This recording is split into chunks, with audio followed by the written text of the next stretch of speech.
Olá, eu sou o Guilherme Alf e esse é o podcast Investidor de Relacionamento. Eu sou Relações Públicas de Informação e empreendedor de profissão. Já fiz muitos negócios que deram certo e outros nem tanto. Atualmente eu lidero a Alf Negócios Criativos, uma empresa que faz negócios criativos. E tudo que eu faço, absolutamente tudo que eu faço, é baseado em relacionamento. Eu acredito muito nisso e mais, eu acredito que relacionamento é o maior ativo da minha vida. E por isso eu decidi criar esse podcast, um espaço para a gente conversar e falar sobre ferramentas de relacionamento. Esse é o episódio número 5, está no ar o Investidor de Relacionamento by Experiência.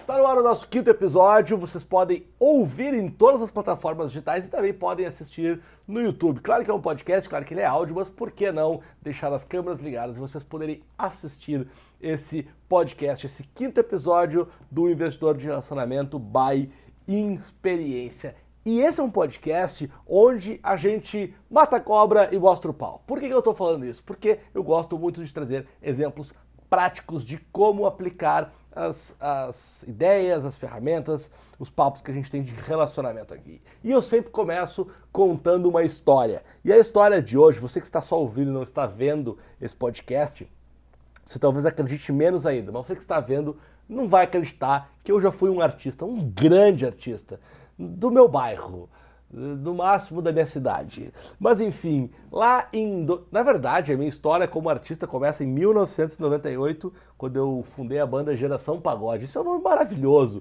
de banda de pagode. Depois da Geração Pagode, tive uma outra banda chamada Na Balada. E depois da Na Balada, em 2004, aí sim eu fundei uma banda de muito sucesso no meu bairro, no máximo na minha cidade, chamada Na Moral. Para quem é de Porto Alegre, Rio Grande do Sul, minha cidade de Natal, até a gente vai lembrar, vai conhecer a galera mais antiga aí. E o Na Moral foi uma banda de pagode que fez muito sucesso lá em 2004, 2005. Inclusive, o meu TCC, o meu trabalho de conclusão do meu curso de Relações Públicas foi sobre a banda. A construção do público de uma banda através das estratégias de relações públicas, estudo de casos na moral. Brincadeira. E eu tô contando tudo isso porque hoje eu trabalho com alguns artistas nacionais e muita gente me pergunta como eu fui parar lá. E eu acho que tudo começou quando eu tentei ser um artista, né? Eu não vou dizer que eu fui um artista frustrado, porque eu fui muito feliz enquanto eu tive essa experiência como músico, mas de fato não era pra mim. Eu não acho que na vida a gente tem que se dar conta de algumas coisas e eu demorei um pouquinho, mas eu me dei conta, né, de que de fato eu não era um artista, de que eu não era um bom músico e acabei abandonando. Mas aquilo fez com que eu aprendesse muitas coisas, né? Aquilo me deu algumas experiências e mais, a banda me deu muito relacionamento, muito mesmo. Foi a partir do Na Moral, dessa banda que eu fui um dos cofundadores lá em 2004, que eu comecei a expandir muito a minha rede de relacionamentos, principalmente no mercado do entretenimento lá no Rio Grande do Sul. E aí tinha um cara que eu conheci, Fernando Pullman. Fernando Pullman foi um cara que ele era um contratante de uma casa, a Touch, é uma casa que a gente tocava lá. Eu fiquei amigo do Fernando e um belo dia o Fernando me mandou uma mensagem. Então vai vendo, eu tinha banda e o Fernando contratava a minha banda, ele era gerente de marketing, eu acho, ou gerente de operação dessa casa. Um dia o Fernando me mandou uma mensagem e disse, cara, tem um amigo meu que me pediu o teu contato, passei para ele quer falar contigo. Eis que eu recebo no meu Facebook uma mensagem de um cidadão chamado Fabrício Ramos, que me escreve dizendo que ele tem uma agência de palestrantes e tal, isso nos idos de 2012. E o que palestra tem a ver com música? A gente vai chegar lá. O Fabrício me escreveu e tal, e a gente foi jantar, assim, tomar um negócio fim de tarde, no Applebee's, da Padre Chagas, nem existe mais. Padre Chagas é uma rua lá de Porto Alegre. A gente se encontrou, se conectou, eu acabei virando, então, um palestrante da empresa do Fabrício. Eis que em 2014, passam 2 anos aí, o Fabrício vem para São Paulo, vem trabalhar em São Paulo e faz um negócio junto com um cara que era empresário de alguns artistas. Então ele juntou palestra com agenciamento de artistas, ele me traz para São Paulo para fazer uma reunião, eu conheço esse novo escritório que ele está montando e nesse escritório tinham 2 artistas, Gabi Amarantos e Vanessa Camargo. Isso foi em janeiro de 2014 e aí eu tive a minha primeira experiência como relações públicas de um artista nacional, que foi com a Gabi e com a Vanessa. E, cara, foi um aprendizado enorme, assim, enorme. E eu tenho certeza que tudo que eu fiz lá atrás, né, ainda com as minhas bandas de tempo de escola e tal, foram um aprendizado, foram me formando, e aí depois com os meus conhecimentos técnicos da minha faculdade, eu estava, né, não pronto, mas eu estava já podendo fazer um trabalho como eu fiz lá em 2014. E isso mostra que a gente tem que estar muito preparado para as coisas, isso mostra como as coisas vão acontecendo. De uma banda de pagode para um cara que fazia, era, né, empresário de palestras na época, para se conectar com um cara da música, e aí sim a coisa começou a acontecer. Então tá aí, hoje eu trabalho, hoje, outubro de 2019, tá? Porque você pode estar ouvindo esse podcast aqui em vários tempos da vida. Em outubro de 2019 eu atuo com 3 artistas: Atitude 67, João Gustavo Murilo e o Das Dama, que o Fabrício Ramos também faz parte desse projeto. Ele é um dos empresários e vocês não vão acreditar quem é o meu convidado de hoje: Fabrício Ramos. Olha que coisa maravilhosa. Cara, muito obrigado. Com certeza esse... eu tinha feito até um texto. Não, eu vou ter que ler o texto aqui, porque essa parte do texto, ela é muito boa. Criador da experiência, meu amigo, empresário, pai do Matheus, do Lucas, gremista e um dos caras que eu mais admiro fazendo relacionamento. Que é isso, hein? Que Porém, quando eu mandei o roteiro, tomei uma chamada, porque nós estávamos aqui, marido da Paola. Pelo amor de Deus. Então, adicionando aqui, marido da Paola, pai do Matheus e do Lucas. Brincadeiras à parte, com certeza esse podcast não estaria acontecendo se não fosse o Fabrício. Não falo isso porque ele está aqui, ele é um cara muito importante na minha carreira e um dos caras que eu mais admiro fazendo relacionamento e que me ensina muito. Sapo de Deus, sapo eu já vou explicar o sapo, porque a gente se chama de sapo, vocês não vão entender. Aliás, essa é a primeira pergunta: da onde sapo? Da onde surgiu o sapo? Cara, sapo é uma brincadeira. Eu sou de Juí, né? Sou gaúcho, como o Alf comentou aí, sou gaúcho de Juí. E lá a gente tem um amigo, né, que chama todo mundo de sapo. E a verdade é que a brincadeira começou assim, ele chamando todo mundo de sapo, e aí a gente começou a se chamar um ou outro de sapo, e aí a gente veio para São Paulo e trouxe essa brincadeira para cá, e hoje... E virou um sapedo. Virou um sapedo.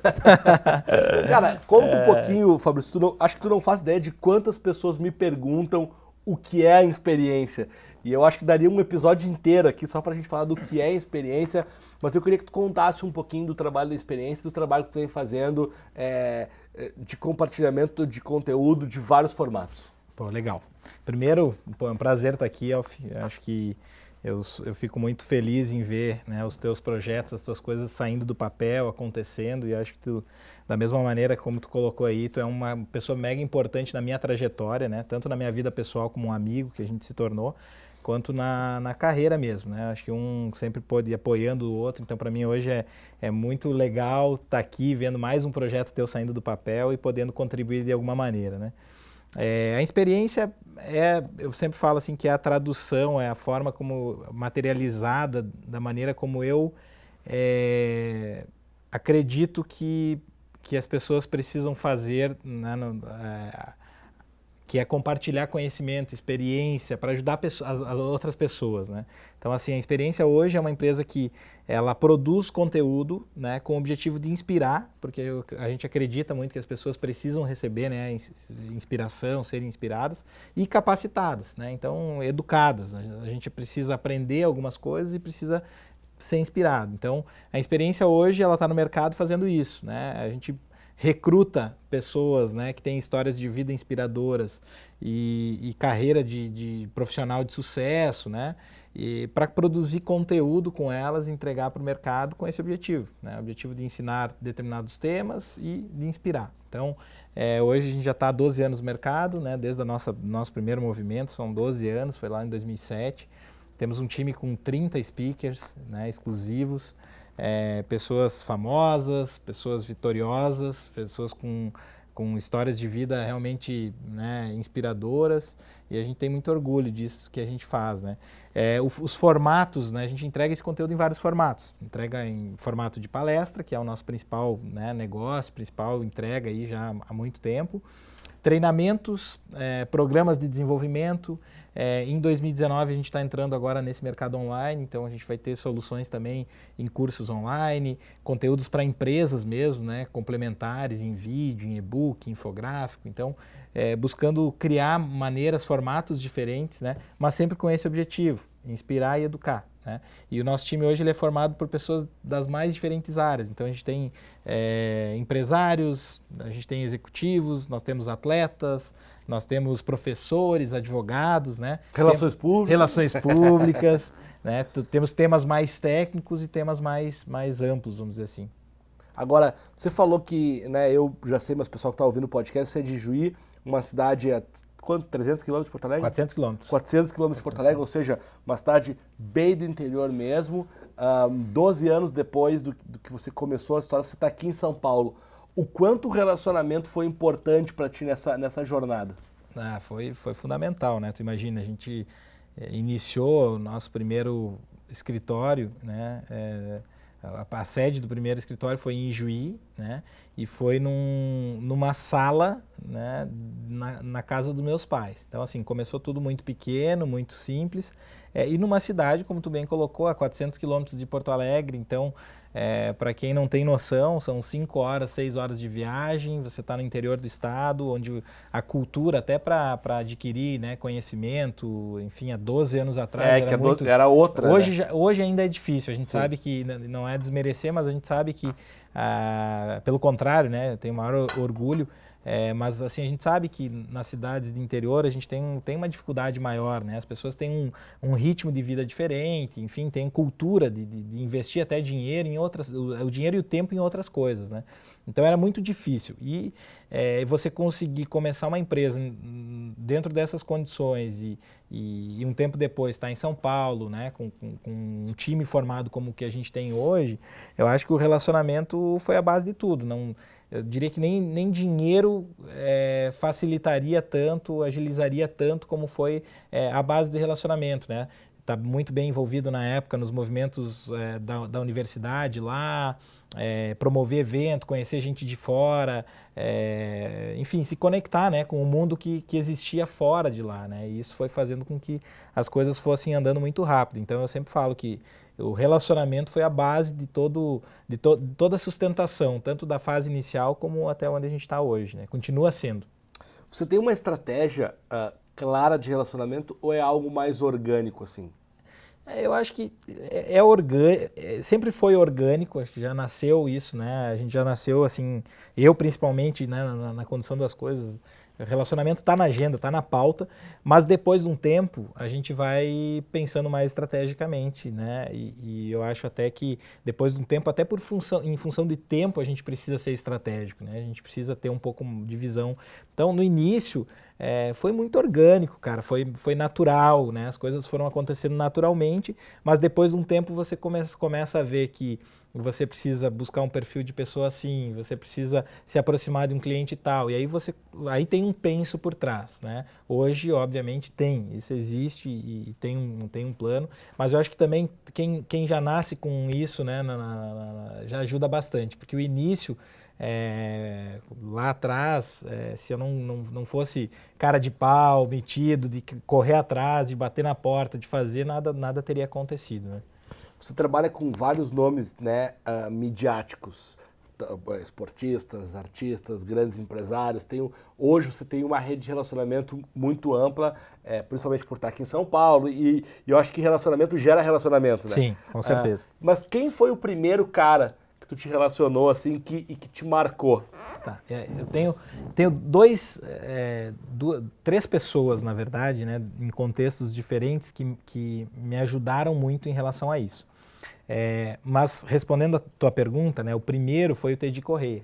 Né? Grande Tedi. O Tedi, para quem não conhece, né, não lembra, Tedi é vocalista da banda Nenhum de Nós, uma banda de rock, que faz muito sucesso ainda hoje, né, tá em atividade e tal, mas especialmente para nós que somos do Sul, o Nenhum de Nós, né, embalou a nossa adolescência, né, então eu me criei escutando o Nenhum de Nós, né, e tendo o Nenhum de Nós como grandes referências, grandes ídolos mesmo.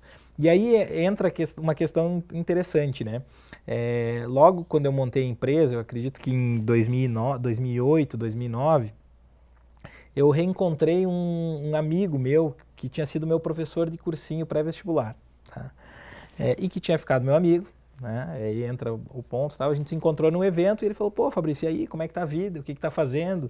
Que faculdade tu tá fazendo, né? O que mudou na tua vida e tal? E aí eu contei para ele o que eu estava fazendo, a empresa que eu tinha montado e tal, e ele achou mega interessante, né? Quando eu falei que estava atuando nesse mercado de educação, trabalhando com palestras e tal, ele falou, pô, eu tenho alguns amigos que eu quero te apresentar e mais no futuro eu mesmo também vou ter interesse em conversar contigo, em pensar algum projeto para mim. E aí se passaram acho que umas 2 semanas, e aí um dia eu estou no escritório, aí a minha equipe lá atendeu um telefonema e passou para mim e falou, ó, Fabrício, é o Tedi Correia na linha. Eu falei, quem? Porque para mim aquilo tinha um significado muito especial, né? Enfim, estava recebendo o telefonema de um ídolo. Esse meu amigo que era professor se chama Escobar Nogueira. Aí eu atendi o Tedi, falei, pô, Tedi, que honra e tal. E ele me falou, não, olha, Fabrício, quem me passou teu contato foi o professor Escobar, né, um grande amigo meu e tal. Isso foi 2008. 2008. Final de 2008, ou talvez início de 2009, né. E aí, cara, em uma semana depois, tava eu me encontrando com o Tedi, né, numa cidade lá próxima a Ijuí, num dia que ele teria um show lá com a banda. E aí até levei o professor Escobar junto comigo, né? E ali, cara, foi um grande marco, porque assim, primeiro pelo quanto aquilo significava para mim, e segundo porque de fato, fechar uma parceria e ter o Tedi no meu time abriu muitas outras portas, né? Deu credibilidade, deu mais sustentação para o negócio, me aproximou de outras pessoas que mais tarde vieram a fazer parte do time, né? E até você mesmo, né? Quando a gente se conheceu, lógico, você olhava e falava, pô, ó, o Tedi é do time do... Né? É um cartão. É um cartão, né? Então o Tedi certamente foi o primeiro nome, assim, que me marcou muito, né? Pelo que significou para mim e pelo que me ajudou nos negócios, né? E me ajuda até hoje. Agora, tem 2 coisas que me chamam a atenção quando tu fala isso. Primeiro que, para quem não sabe, tá ouvindo esse podcast aqui, 10 anos se passaram, outubro de 2019 a gente tá gravando esse episódio e o Tedi continua com você, né? Isso mostra que é um relacionamento duradouro, né? E tem mais esse lado, exatamente. O Tedi oficialmente entrou no nosso time em 2010, né? Então, esse ano ele está completando 9 anos já de parceria. 2 anos na minha frente ele tá. E acho que tem muito a ver com isso, com o relacionamento, com uma forma como você administra isso, né? Eu e o Tedi, a gente sempre fala abertamente, né? A gente teve várias fases, né? Mas eu acho que, né, sempre com transparência, encarando os problemas, os desafios quando eles aparecem, né, de uma maneira transparente, calma, a gente consegue conduzir uma parceria de sucesso e que eu tenho certeza, né, tá crescendo ano após ano. E a outra pessoa que virou meu amigo, né? Hoje o Tedi é um grande amigo, além da parceria profissional, um cara que convive com a minha família, frequenta a minha casa, então a gente tem realmente uma relação de uma amizade muito, muito forte, assim. Outra coisa que me chama a atenção quando tu fala é que você levou o professor Escobar junto, né? Isso não deixa de ser uma estratégia de relacionamento, porque é um endosso, né? Que era o cara que tinha conectado vocês. Com certeza, com certeza. Eu tenho muito claro assim na minha memória. A cidade foi São Luís Gonzaga. E o quanto a presença do Escobar lá fez com que eu e o Tedi também se conectasse mais rápido, claro, né? Então isso é de fato muito importante. Agora, quais são as outras? Você falou que tinha 2 também que fiquei curioso. E os outros 2 são o Thiago e o Leco Bertoldo, né? O Leco que faz parte das Damas e o Thiago que faz dupla com a Taeme, né? Tá aí no mercado sertanejo. Por quê? Porque o Thiago e o Leco são meus amigos de infância, né? As nossas famílias se conheciam, a gente nasceu na mesma cidade, lá em Juí, e eu comecei a trabalhar com eles quando os dois estavam no Grupo Tradição, né? O Thiago era o vocalista do Grupo Tradição, tinha ido substituir o Michel Teló, e o Leco era o baterista da banda. E eles já eram um pouco conhecidos no mercado e tal, mas até por isso eu falei assim no contexto, eles abriram muitas portas, né? A gente foi abrindo portas juntos, né? Então também estou trabalhando com eles desde 2011, né? Então são 8 anos já, a gente passou por várias etapas e todo esse mercado da música eu conheci com eles, né? por mais que eu, né, tivesse essa relação com o TEDi, o mercado do rock tem outra, é outro nicho de mercado, né? O sertanejo tem outro. Então, o Thiago e o Leco foram pessoas muito fundamentais, porque juntos a gente foi abrindo muito relacionamento. E hoje, obviamente, da forma como eles estão posicionados no mercado, são conhecidos, né? Com os resultados que eles alcançaram nesses últimos anos, hoje também é um cartão de visitas muito forte, né? Que é diferente do exemplo do TEDi, porque o TEDi era um ídolo. O TEDi já era um nome consolidado. Né? Eles eram teus amigos, né? Eles eram meus amigos, exatamente. Mas eu acho interessante a importância dessa construção, né? Porque às vezes, tá bom, mas pegou o TEDi, mas o TEDi já estava estourado, aí surfou a onda, no bom sentido, né? Mas no outro caso construiu junto, né? Construiu junto. Deixa eu te perguntar, tu já falou de Juí várias vezes, quem conhece o Fabrício sabe que ele é praticamente o embaixador, cidadão, modelo de Juí. O quanto, e quando eu estava preparando aqui o roteiro desse nosso papo, eu pensei nisso assim, o quanto da tua habilidade de fazer relacionamento, que é uma habilidade que eu admiro muito, ela vem desse interior, porque eu acho que o interior tem muito isso, né? Com certeza. No interior, imagina, Juí é uma cidade de 80 mil habitantes, né? Dependendo do contexto, eu que me envolvi muito lá com eventos, né? Enfim, a gente promovia eventos, fui presidente da empresa Júnior dentro da universidade, a gente criou um grande evento em parceria com a universidade, a prefeitura. Então, normalmente, numa cidade de 80 mil habitantes, a maioria das pessoas se conhece, né? E quando você está envolvido com algumas coisas que te dão mais visibilidade, como eu tive a oportunidade lá em Juí, cara, aí você conhece a cidade inteira, né? E isso ajuda muito, Alf, porque nos dá mais segurança, né?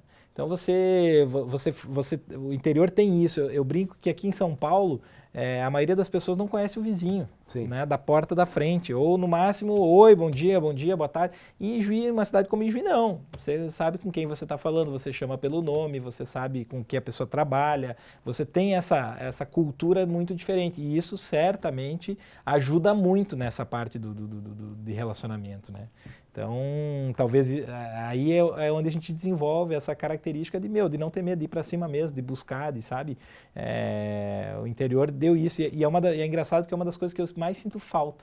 Sim. Não só de Juí, mas de Porto Alegre também, do tempo que eu passei lá e tal, porque a cultura parece que é muito diferente, né? Aqui as pessoas têm um pouco menos tempo. A gente morando em São Paulo, você perde mais tempo em trânsito, em outras coisas, e te sobra efetivamente menos tempo para fazer isso que é tão gostoso, né? É uma coisa que eu sinto, eu tô em São Paulo, o Fabrício veio em 2013, né? Eu vim em 14, depois eu voltei para Porto Alegre e voltei agora em 18 para morar aqui. Uma das coisas que eu sinto falta aqui são coisas do nada. Dificilmente tu faz uma coisa do nada em São Paulo, tudo é programado. Tudo é programado, assim, com muita antecedência. É difícil você encontrar gente que... Normalmente você acaba se relacionando com quem trabalha porque está mais próximo geograficamente, né? No Rio Grande do Sul, eu sempre uso isso como exemplo. Assim, a gente tem... vamos fazer um churrasco hoje? Você pega o telefone, você liga para 4, 5 amigos e no máximo 1 hora está todo mundo reunido fazendo churrasco, enfim, jantando, enfim, fazendo alguma coisa. Aqui em São Paulo, não. Aqui em São Paulo você tem que combinar com 2, 3, 4 dias de antecedência e mesmo assim talvez não tenha quórum no dia, né? Então é uma diferença muito grande. A gente estava falando antes sobre se ligar, né, se relacionar e fazer negócios ou trabalhar junto com nomes midiáticos. Você tem isso lá do TEDi, do Thiago e do Leco, mas hoje em dia você também está muito ligado Denilson, Muricy Ramalho, Virna, Felipe Andreoli, Falcão, não posso esquecer de ninguém, senão uma série grande de celebridades. Como que foi agora, depois, estando aqui em São Paulo, e quando você chegou aqui em São Paulo, você também não chegou numa posição se conhecendo todo mundo. Como que foi essa construção de relacionamento? Aqui em São Paulo, certamente, o meu relacionamento profissional com o Denilson também foi um divisor de águas, né? Eu vim para São Paulo em 2013, a maioria das pessoas até, né, muita gente que me conhece não sabe, mas a grande mola de impulsão, né, para a vinda para São Paulo foi a vinda do Thiago, né, para o projeto da Taimi Thiago, né, e aí o Thiago e o Leco vieram morar em São Paulo, eu passei muito tempo aqui na negociação, fechando os detalhes da vinda deles, e vi naquele momento uma oportunidade de vir também, né, para cá, por ter essa conexão com o mundo da música, por vir, né, com 2 grandes amigos, então isso também era um fator pessoal que me ajudava bastante e tal. E isso foi o grande start. E depois teve o segundo momento onde a gente fechou essa parceria com o Denilson, e a partir daí foi outro cartão de visitas que nos deu muita credibilidade, que abriu muitas outras portas, né? Mas o início aqui, Alf, ele é um início... Para gente que vem, né, de outro parâmetro, é muito complicado, né? É uma cidade muito grande, não é fácil de você conseguir se infiltrar e conhecer as pessoas certas e conseguir, né, dar as primeiras grandes viradas e tal. Então eu lembro que o primeiro ano, né, 2013, eu vim no segundo semestre de 2013, então 2013 e 2014 inteiro foi um ano de muito bater na porta, se apresentar. E a partir de 2015, 2016, né, então quase 2 anos depois de já estar aqui, que a gente começou a sentir isso. Agora, se eu não tivesse vindo com essas referências, né, do Thiago, porque pela parte dele, pelo envolvimento profissional que eu tinha com ele, muitas portas já se abriam, você se conectava com muita gente, né? E depois, fechando a parceria com o Denilson no início de 2014, cara, teria sido muito mais difícil. Muito mais difícil, eu não tenho dúvida, né? Porque com eles eu cheguei aqui e já conheci muita gente junto, né? Rápido. E aí aos poucos a gente foi evoluindo e tal. Agora, assim, se eu tivesse que definir qual foi o ano que falei, cara, agora eu tô aqui, tô seguro e tal, foi 2016. Em 2016 eu falei, agora eu me sinto em casa, assim, no sentido, pô, já tenho... E eu até acho que muitas vezes eu já falei pra você, sim, né? De você ir num evento e encontrar várias pessoas conhecidas, né? Aí você fala, pô, agora eu tô me sentindo mais em casa, agora isso tá fazendo sentido mesmo. Porque no início, cara, você chegava num lugar, chegava num evento, você não conhecia ninguém, né? E aí entra aquele lance lá do início que a gente falou, se você não é peitudo, né? De ir, de se apresentar, de conversar, de ir se infiltrando, cara, você fica para trás. Você precisa entrar no ritmo daqui. Sim. Né? E eu acho que em relacionamento é isso. Você precisa virar a chave e entender que, independente se você está em São Paulo, em Ijuí, em Porto Alegre, na Austrália, se você não tiver essa chavezinha virada do quanto isso é importante, do quanto depende de atitude nossa, esquece. Acho que você tem que ter proatividade, né? Para fazer relacionamento não dá para ser passivo. Precisa ir para cima. Precisa ter muito... E aí eu queria que você comentasse uma coisa, porque tem algo que eu admiro muito em ti, e várias vezes quando eu vou tomar uma decisão, se eu vou num lugar ou não, eu lembro de ti, e eu falei isso no episódio passado, que é vá, sim, né? Diga sim aos convites. Você é um cara que vai em muita coisa, né? Sim. É sempre um desafio, né? Independente da fase de vida que você tem, você vai sempre ter motivos para não ir, né? Num evento, numa reunião, enfim. Mas eu acho que a gente precisa... O universo está te dando a oportunidade de você ter, né? Você tem a chance de estar lá, então você precisa ir lá e fazer a sua parte. E a gente tem vários motivos para não ir. Agora, você deixa de ir num evento, você deixa de conhecer uma pessoa importante, você deixa de ir em outro momento, você deixa de fazer negócio. Então, pra gente que, né, vive disso, né, vive de relacionamento, de negócio e tal, eu acho que o sim ele precisa vir antes do não, né? Tem muitas coisas, o não a gente já tem. Para isso, acho que a gente tem que ter o sim, a gente já tem. Tem que ter um grande motivo para não ir. Sim. Porque senão você vai perder muita oportunidade você vai interessante. Muitas vezes você vai ir e não vai dar em nada. E tá tudo bem. Também faz parte. Faz parte. Não, eu acho que, lógico, não pode ir com esse peso, né? Mas assim, se você for e não conhecer alguém novo, ou você não fazer um negócio novo, não criar uma oportunidade de um negócio novo, você fortaleceu a tua imagem, o relacionamento com algumas pessoas importantes. Ser visto é importante. Porque também tem muito aquele lance, né, do servir, né? Eu acho que tem muita gente que pensa muito estrategicamente no relacionamento, só com interesse, né? E aí você só vai na boa. Só vai quando tá garantido que você vai ter algo em troca. E eu acho que aí é o começo do fim, né? Para quem... o mundo que a gente vive hoje, você precisa estar lá, tem que ser visto, tem que estar à disposição, tem que estar fortalecendo o relacionamento e no momento oportuno vai surgir um negócio, né, você vai conhecer alguém novo, isso faz parte do jogo. Mas eu acho que você tem que estar lá, o chip tem que estar lá, né, registrado, você tem que estar lá, tem que ir, tem que participar, tem que ser presente, né? Cara, e uma das muitas coisas que eu admiro em ti é a tua capacidade, o que tu faz muito bem, que é unir pessoas mesmo que você não tenha algo a ver com isso. Isso é uma... Não que seja uma estratégia, mas isso é muito natural para você, sem um interesse direto, né? Muitas vezes é só por ver duas pessoas que podem se conectar. Eu acho que isso está muito conectado, Alf, com a minha missão de vida. E aí, com o motivo de existir da experiência, que é ajudar pessoas, né? Eu sinto um prazer enorme quando eu consigo conectar duas pessoas que têm alguma sinergia, ou que um pode ajudar o outro, ou que, enfim, ou de reunir duas pessoas, cara, se conheçam, conversem, porque eu acho que vocês têm muito a ganhar se conhecendo e convivendo, né? E então eu sinto um prazer enorme com isso, né? Então como tu falou, hoje é automático, cara. Apresentar pessoas que têm negócios, que têm certa, né, sinergia, ou pessoas que estão vindo morar aqui, precisam conhecer gente. Eu acho que isso, eu sou um apaixonado por isso, cara. E hoje é natural. Eu, sem pensar, né, em ganhar, sem pensar em ter alguma coisa relacionada ao meu negócio, mas eu, de fato, sempre estou buscando apresentar pessoas, conectar pessoas, e isso ao longo do tempo tem me ajudado muito, porque parece que é aquele negócio, né? Você joga para o universo e de alguma maneira aquilo volta para você. Muitas vezes você conheceu, ontem mesmo eu recebi um telefonema de uma pessoa que vai ir num evento que a gente tem amanhã, e aí ele falou, me ligou, ficou acho que uns 20 minutos no telefone comigo. Foi um cara que eu conheci por intermédio de outros amigos, a gente nunca fez negócio nenhum junto, eu já apresentei um monte de gente para ele, já fez negócio.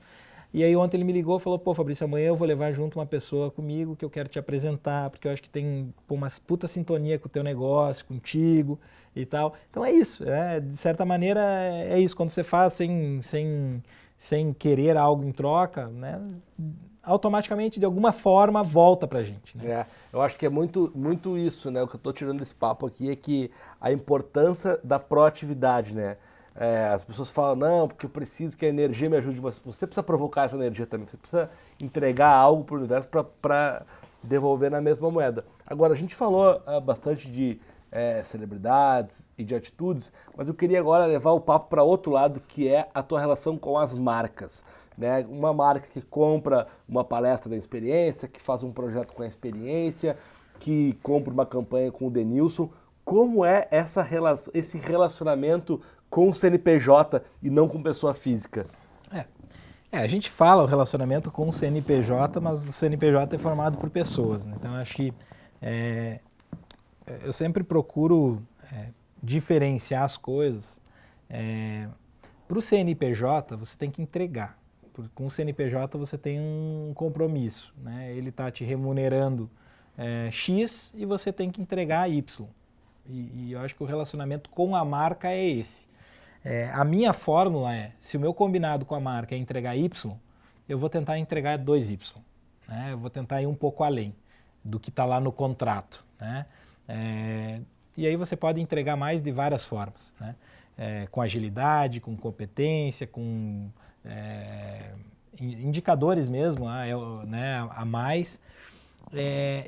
Agora, cara, os CNPJs são feitos de pessoas, então aí você precisa se relacionar bem com essas pessoas, né? E o se relacionar bem com essas pessoas, elas não podem se resumir a só os compromissos que você tem ali firmado, né? Então eu acho que hoje, aqui na experiência, a gente faz muito isso, né? De promover muito evento, muitas oportunidades de encontro com essas pessoas, fora do ambiente, né? Profissional. Então, um exemplo né, amanhã você está ciente disso, amanhã a gente tem um show, que é uma gravação de um DVD da Taime Thiago, que é um projeto que eu também estou envolvido lá na gestão, enfim, tudo mais, e tem muitos clientes da experiência que foram convidados para estarem lá amanhã, num momento de total descontração, para ir lá, né, comer, beber, assistir um show, participar de um DVD, né, de uma gravação de um DVD novo e tal. Então eu acho que é estimular isso, e aí você vai conhecendo mais as pessoas e vai fortalecendo esse relacionamento com as marcas, né? Mas eu diferencio muito dessa maneira. Eu acho que quando a gente trata de marca, o CNPJ é o que está no papel. Né? Ela vai remunerar X, tu tem que entregar Y, e a gente tem uma cultura aqui de sempre tentar entregar mais do que é o combinado. E aí com as pessoas é fazer o que a gente faz com qualquer tipo de pessoa, né? Que é se relacionar bem, é conhecer o que mais nos conecta, o que mais nos aproxima, além daquele do que está assumido de compromisso profissional. Você faz negócios de graça? Muitos, muitos. Isso é uma estratégia de relacionamento. É uma estratégia de relacionamento. Com certeza. Aí entra aquilo que a gente também falou no início, né? Acho que tem que ter um pouco de estratégia, tem, né? A gente, agora, recentemente, a gente está com um projeto aqui na Experiência muito grande para uma indústria, uma grande indústria aqui brasileira, 100% brasileira, inclusive. E há 2 semanas atrás, a gente ofereceu, né, uma entrega, que no caso foi uma palestra e tal, um conteúdo bem denso, bem customizado. A gente ofereceu isso sem custo para que o cliente tivesse acesso, né, a uma amostra mesmo daquilo que a gente pode fazer. E isso a gente faz muito, Alf, porque à medida que você acredita no teu trabalho, naquilo que você faz, na tua entrega, por que você não vai fazer? Né? Eu acho que hoje o mercado corporativo, ao longo do tempo, assim, o mercado de negócio mesmo, ele ficou muito resistente, muito duro, né? muito atrito. E a gente procura fazer as coisas de uma maneira diferente, né? Então, esse é um exemplo do que a gente faz, né? Claro que, no final das contas, você está fazendo aquilo com o objetivo de fechar algo maior e tudo mais, mas a gente corre o risco de não fechar por N motivos, que não está no nosso controle. Pode ser que nesse meio tempo, entre essa amostra que a gente fez e a assinatura do contrato, as pessoas da empresa mudem, né? Uma pessoa saiu, outra pessoa entrou, mudou de área, tudo pode mudar muito rápido. Então você tem que fazer como estratégia, aceitando que você tem o risco de dar certo ou não, né? Entre muitas outras coisas que a gente faz, né? E se envolve em projetos que a gente acha legal, que a gente acha que faz sentido a gente fazer parte sem pensar em retorno financeiro e tudo mais. Vamos falar um pouquinho sobre o mercado que a Experiência atua, que é o mercado de educação, e que é um mercado que vem se transformando, né? A educação, há uns anos atrás, ela era quase uma exclusividade da universidade e tal, e ela vem abrindo cada vez mais portas, o que por um lado é muito bom, o que por outro também, como qualquer mercado, está tendo algumas, como é que eu posso chamar, não está entregando tudo aquilo que promete muitas vezes. Como é que você está vendo esse movimento todo no mercado de educação? Para mim é muito marcante, né, quando tu fala aí do lance da universidade. Se a gente pega alguns anos atrás, né, a gente estava habituado o hábito das pessoas era terminar o ensino médio, entrar na faculdade, e a maioria delas reclamavam da experiência educacional que estavam tendo ali dentro da universidade, porque os professores eram muito teóricos, porque você não saía pronto para o mercado de trabalho, e aí começou toda uma transformação. E a experiência mesmo, ela entrou no mercado oferecendo já algo que atritava com esse modelo, né? Como tu falou, eu acho que primeiro você briga para mudar a cultura, né? Quando você está inovando, oferecendo um modelo novo, você sofre um pouco porque você precisa convencer as pessoas que esse novo modelo é o modelo que faz sentido, né?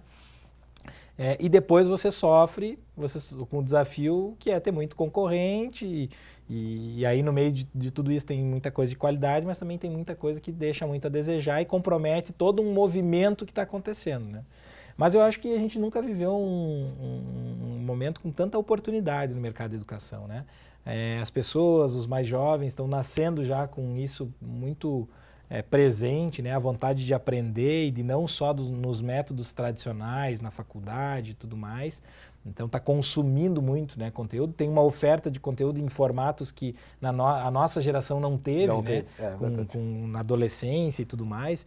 Então eu acho que quem estiver acompanhando o comportamento desses novos consumidores de conteúdo, né? E estiver produzindo conteúdo, experiências realmente que eduquem, que provoquem, que mexam, que transformem, vai crescer muito, muito, né? A gente tem sido testemunha disso no nosso mercado, né?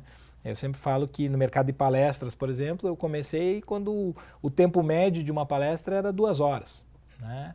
E hoje você pega o tempo médio de uma palestra, que quando uma empresa contrata a gente é 40 minutos, cara. Né? E muitas empresas já contratando, pedindo palestras com 15 minutos de duração. Então veja como mudou, né? Como mudou tudo.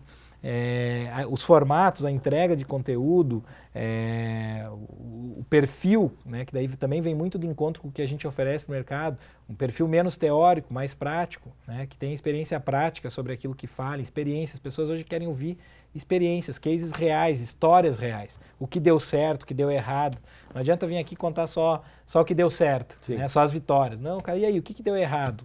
Por que deu errado? O que tu faria diferente? Essa troca hoje faz muito sentido, né? Então o mercado está em grande crescimento. Eu acho que, lógico, vai haver um filtro, isso é natural, já está acontecendo, né? Tem muita gente que entra... Abre, aí todo mundo entra. Abre, depois... todo mundo entra de qualquer jeito, né? E depois vai acontecendo um filtro natural. E tu é testemunha disso, né? No mercado de palestras, no mercado de treinamentos, enfim. Tu vem acompanhando isso e tá vendo como que isso está acontecendo. Né? Qual é o pré-requisito para o cara ser um palestrante hoje em dia? Eu acho que antigamente, e aí de novo, quando eu entrei no mercado, 12 anos atrás, o pré-requisito era você falar bem. Sim. Era você ser um bom orador. Né? E hoje, de novo, valorizando o que o consumidor está querendo. Né? É você ter uma história de vida inspiradora e uma trajetória, experiência prática sobre aquilo que tu vai falar no âmbito profissional. Né? Acho que hoje as pessoas não querem mais ouvir algo sobre empreendedorismo de alguém que nunca empreendeu. Né? Então, eu acho que esse é o principal pré-requisito. É você... Uma história inspiradora, muitas vezes as pessoas falam, tá, mas o que é uma história inspiradora? Para mim, sabe o que é uma história inspiradora? É uma história, um livro aberto. É você falar quem de fato você é. Sem medo, que cada um tem a sua história, cada um pode inspirar do seu jeito, entendeu? O problema é que muito do nosso mercado, você não tinha biografias abertas. As pessoas, você não sabe quem é, por muito tempo você não sabia quem era o professor que estava na tua frente, o palestrante e tal. E hoje as pessoas estão valorizando quem é o Guilherme Alf. O Guilherme Alf é um empreendedor que começou lá em Porto Alegre, ele estudou isso, ele se formou ali, ele escreveu isso. Querem saber no detalhe. Não é só... Eu também uso sempre esse exemplo, né? Quando eu entrei no mercado de palestras, a maioria dos palestrantes, você fazia...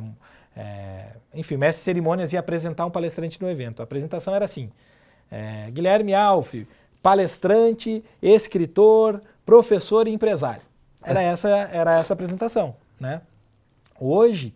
Isso não basta. Hoje, ele é professor, aonde que ele dá aula? Sim. Ele é empresário? Que negócio que ele tem? Qual é a empresa dele? Né? Ele é escritor? O que ele já escreveu?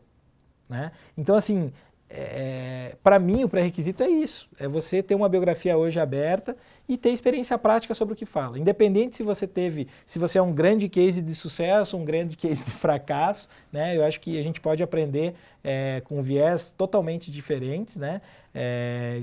E é isso, cara. Né? À medida que você faz isso de coração aberto, com o intuito de ajudar quem está à tua frente, seja dividindo coisas que não podem ser feitas, né? Ou que devem ser feitas, você está cumprindo com essa missão que de certa maneira, educar. Né? Eu já vou te deixar um convite aqui para nós gravar outro podcast outro dia só para falar desse assunto de palestra, educação, que eu acho que tem muito para a gente falar disso. Agora, você trabalha com educação, com a experiência, gestão de carreira, né? Como no caso do Denilson, você faz outros negócios também a partir disso? Como que você faz para relacionar isso?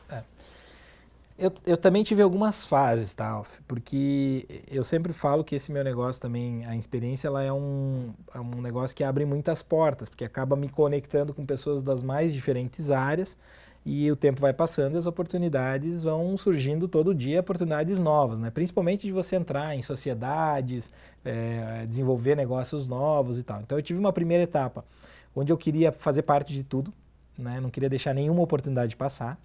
E depois chegou um determinado momento que eu entendi que eu precisava, primeiro, focar mais nas minhas coisas, nos meus negócios principais, e que, logicamente, não poderia deixar passar grandes oportunidades e coisas que fizessem muito sentido. Então, hoje, tanto a experiência, né, o que surge a partir da experiência, até, né, o gestão de carreira, com o relacionamento que eu crio a partir do Denilson, da própria Taime Thiago, enfim, das Dama. São muitas oportunidades de negócio mesmo, né? Então, primeiro, hoje eu conecto muito esses meus negócios. Então, um cliente hoje da experiência é caminho natural ele passar a ser cliente do Denilson, cliente da Taime Thiago e vice-versa, né? Então, hoje eu tenho vários cases assim, clientes, um que entrou porque primeiro comprou um produto ou uma campanha com o Denilson e hoje demanda toda a parte de educação, palestra, treinamento da experiência, né? E também tenho clientes que entraram pela experiência e depois se tornaram clientes, né, de algum produto, de alguma solução com o Denilson ou com o Taime Thiago, das Damas. E fora isso, obviamente, outras oportunidades vão nascendo, né? É engraçado, mas a própria maneira como a gente se conectou, né, o Fernando lá, Sim. que fez a ponte, o primeiro negócio que eu fechei com o Fernando foi um clipe para um artista que eu tinha na época. De Fontana? De Fontana. Grande dia. E depois a gente teve até a experiência com o Thiago e com o Leco também. A gente tinha uma intenção de gravar um clipe numa casa noturna, na Farms, lá que o Fernando era sócio lá em Porto Alegre. Então, assim, tu vê, alguém que eu conheci pelo mundo da música, né, me gerou oportunidade de negócio e tal no mercado de palestras, enfim. Então, é muito doido isso que a gente vive nesse nosso mercado, né? E hoje eu vivo uma fase que, cara, é um filtro muito mais maduro, vamos dizer assim, sabe? Hoje a gente recebe muita oportunidade e tal, mas a gente tem uma maturidade para entender aquilo que faz sentido. Outras coisas não fazem sentido para a gente, aí a gente conecta outras pessoas, apresenta para outras pessoas, né? E muitas coisas acabam acontecendo a partir dessas conexões. Vou te fazer uma pergunta que eu já sei a resposta, mas você que está em casa aí ouvindo esse podcast, assistindo esse podcast, não sabe. Fazer relacionamento custa dinheiro? Custa dinheiro. Custa dinheiro. Custa dinheiro, custa tempo, né? Mas custa dinheiro. Acho que fazer relacionamento tem que estar no plano de investimento. Tem que ter uma linha lá no orçamento. Tem que ter. Você participar de eventos, você viajar, você ir jantar, almoçar, tomar um café, cara, é isso, custa dinheiro. Né? Eu fiz questão de fazer essa pergunta porque isso foi mais uma das coisas aí que eu aprendi contigo, assim, a importância de investir. É isso, cara, e não é R$1 milhão, né? Não. Às vezes é um café, é um almoço, é fazer uma viagem, é comprar o ingresso de um evento que você precisa aí que não vale para ganhar todos. Isso também é muito importante. Muito importante, e isso as pessoas muitas vezes não se dão conta disso e perdem boas oportunidades por não, né, se dispor a fazer isso, né? A gente mesmo já teve algumas oportunidades, né? Às vezes você vai, hoje eu consigo ver isso com clareza, né? E aí entra um pouco da estratégia, né, e tudo mais. Mas você vai em determinado evento, em que área eu vou ficar? Eu vou comprar um ingresso para ir e tal. E aí você tem três opções de lugares, né? Se você está indo com o objetivo de também fazer relacionamento, você precisa pensar. Claro. E talvez ficar no lugar onde você vai ter acesso a mais pessoas que te interessam vai custar mais caro. Mas vai fazer mais sentido. Mas vai fazer mais sentido. Perfeito. Cara, uma última pergunta, e que eu sei que ela é super relevante para ti. O que te motiva a acordar todos os dias e trabalhar? Cara, essa pergunta é forte, né? Mas eu acho que esse lance assim de saber que tudo que eu estou fazendo, né, é com o objetivo de ajudar pessoas. Eu acho que esse lance é muito forte na minha vida, sabe? Eu tomei várias decisões de mudar o meu rumo, né, de empresa e de outras coisas, baseado em trabalhar com algo que eu sentisse que estivesse ajudando outras pessoas. Então, hoje para mim é muito forte. É isso, sabe? O que me faz acordar todos os dias, sair de casa, trabalhar, passar por todas as dificuldades que a gente passa, né? Sendo empreendedor, os riscos que a gente corre, né? É saber que aquilo que a gente está fazendo, de alguma maneira, está ajudando outras pessoas, né? Quando você recebe um feedback, quando você recebe um cliente que está satisfeito com isso, ou quando você recebe um telefonema de um amigo agradecendo uma conexão que você fez, né? Ou para te pedir um conselho e tal. Esse é o ponto mais forte, cara. O que me faz levantar todos os dias e sair de casa feliz é saber que tudo que a gente está fazendo, no final das contas, tem um objetivo claro, que é ajudar pessoas, que é impactar a vida de algumas pessoas, tanto no âmbito pessoal como no âmbito profissional, né? Acho que hoje a gente precisa distribuir bons exemplos, boas histórias, inspirar as pessoas. A gente vive um mundo cada vez mais competitivo e se a gente não tiver isso acontecendo na prática, nada vai adiante, né? Cara, muito bom. A gente está chegando ao fim, então, do 5º episódio do podcast Investidor de Relacionamento. Hoje eu recebi aqui o Fabrício Ramos, da Insperiência. Esse podcast é by Insperiência, então ele vai ser falado aqui durante todos os episódios. E a gente não pode ir embora sem antes falar sobre os 3 gatilhos, as 3 dicas que não vão mudar a sua vida. Exatamente isso que eu falei. Elas não vão mudar a sua vida, mas elas vão ajudar você a progredir de alguma forma. Não confunda movimento com progresso, lembre-se sempre disso. A dica número 1, a gente falou bastante aqui sobre negócios, sobre o mercado corporativo, e a dica número 1 é um livro que eu sei que tu já leu também, Fabrício, que é O Sonho Grande, que é o livro dos caras da Ambev e de outras marcas, né? Hoje eles têm um conglomerado de marcas aí, mas principalmente a história deles é muito conhecida pela Ambev. São 3 brasileiros, é o Beto Sucupira, o Marcel e... alguém lembra? O Lehmann. E o... Só o Lehmann. É Paulo Jorge, né? Jorge Paulo. Jorge Paulo Lehmann, só esse. Esses 3 caras têm esse livro que é muito legal, é muito inspirador. Eles hoje são uma das maiores companhias do mundo aí, não só com a Ambev, com outros negócios que ele administra. Então, O Sonho Grande, leiam esse livro, ele é obrigatório. A segunda dica, o segundo gatilho, é o post-it de segunda-feira. Então é o seguinte, eu sempre falo que relacionamento tem que estar na agenda. Então, a partir da próxima segunda-feira, esse podcast que ele sai na quinta, você pode estar ouvindo ele em qualquer dia, inclusive numa segunda-feira. Quando você chegar no escritório, ou no seu home office, no seu computador, onde você trabalha, não importa. Pega um post-it e bota o nome de 3 pessoas que você vai fazer relacionamento naquela semana. Fazer relacionamento pode ser mandar um WhatsApp, marcar um café, marcar um almoço, mandar um e-mail, não importa, uma ligação, não importa. Põe o nome dessas 3 pessoas ali. Você só vai tirar esse post-it quando você fizer aqueles 3 contatos. Então, toda segunda-feira vocês põem o post-it lá, põem 3 nomes, são 3 nomes por segunda-feira, são 12 nomes no mês, no ano são... Pô, Fabrício, pô, cara, 124 contatos, se você fizer a cada segunda-feira esse gatilho do post-it aí. E a terceira dica, como sempre, é do meu convidado, dei todo o episódio para ele pensar qual é a sua dica. Na verdade, Alf, tem 2 coisas que eu acho que...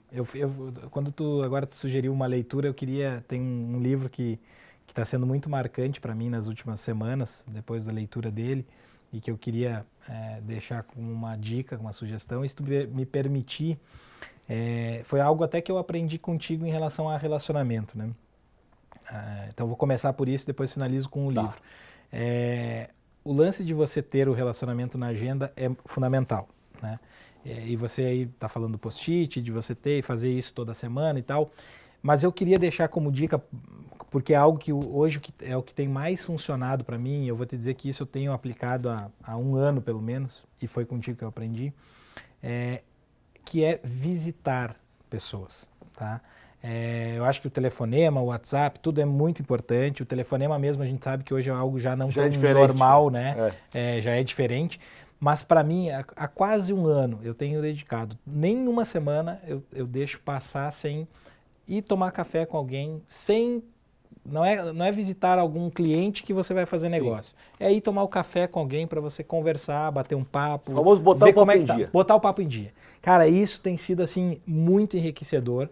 Tanto no âmbito pessoal, né, do convívio com outras pessoas, de ver que outras pessoas às vezes estão passando por desafios muito parecidos com o que a gente está vivendo e tal, até o surgimento de outras oportunidades. Eu acho que isso é o mais desafiante, porque hoje não é fácil você conciliar a agenda, de novo, tem que dedicar mais São Paulo, que São Paulo e tal, mas é algo que é incrível, né? Foram poucas as semanas que eu não consegui fazer no formato que eu me dispus a fazer, ao longo desses 8, 9 meses aí, agora de 2019, mas o resultado é incrível. Então, assim, eu acho que essa dica é o que eu queria deixar, e eu acho que hoje é o que a gente acaba Muito deixando boa. mais de lado. A gente vai visitar pessoalmente, vai participa de reunião e tal, alguém que tem algo concreto. É um cliente que você está fechando um negócio, é um cliente que você fechou um negócio e tal, mas acho que a gente tem que sair um pouco disso, fazer o relacionamento despretensioso, né? Ir lá, sentar, tomar um café, atualizar o papo, conversar e tal, sem um objetivo específico, né? E a leitura, o livro que eu... Tô curioso, porque eu não sei qual é. O livro que eu li, e tô relendo, inclusive, já dividi com todo o meu time aqui na experiência, é A Coragem para Liderar, tá? Que é da Brené Brown. É um nome que, enfim, está fazendo muito sucesso aí, tem conteúdo dela no Netflix, e já é o segundo livro no Brasil, com tradução, que está vendendo muito bem. Alf, um livro incrível, que eu acho que aborda temas que estão muito ligados na forma como se relacionar com pessoas, né? Não só a liderança específica, né, dentro de uma organização, dentro de casa e tal, mas na forma como a gente se relaciona com as pessoas. Então, fica a dica. Como que é o nome? A Coragem para Liderar. Legal. Tá? Vai valer a pena. Fabrício, obrigado, Valeu, cara. meu. Sapo velho, obrigado por ter topado aí. Era isso, semana que vem a gente está de volta com mais um Investidor de Relacionamento by Experiência, o podcast que você ouve em todas as plataformas digitais e também assiste no YouTube. Um abraço.